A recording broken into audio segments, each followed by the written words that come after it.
Con ban ấy nhầm nó. Ban ấy nhầm. Lòng cong. Ngành ớt.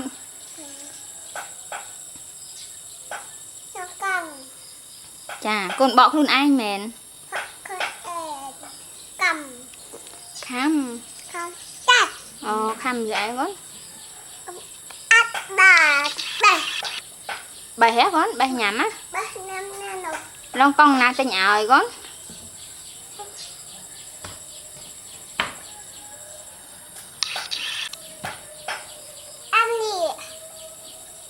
Nói con, nó nói cái hai lòng con con. Lực mà con lực bà hành mà.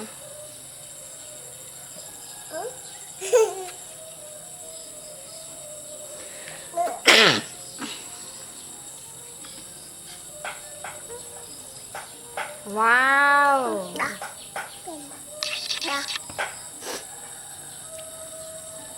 Bay thở con. Cái hạt đỏ tê cái hạt bay con.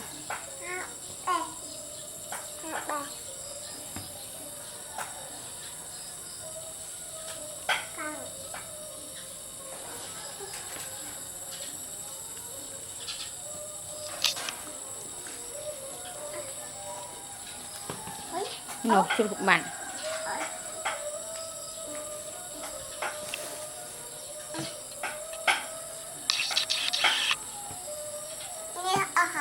Hai á. Chút muối con cho tao đó hết. Chà.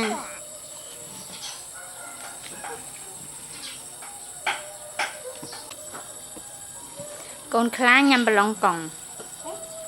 Con khá nhằm bà lòng cong.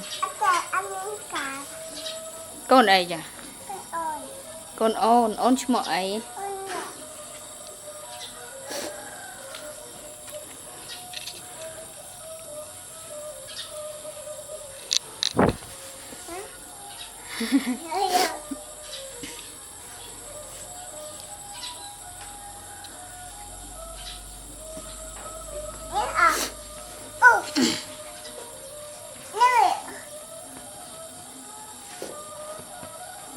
Sắt ấy con, chân rặt. Sắt chân rặt.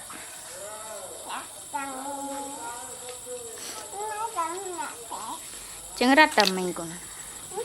Mấy cái hai chân rặt. Chân rặt nâng mình à.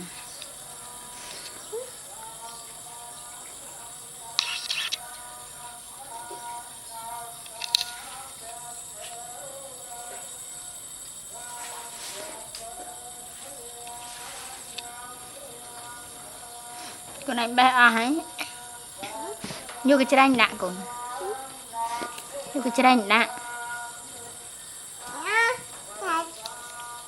Lấy cái chanh con này. Rực đất này nè.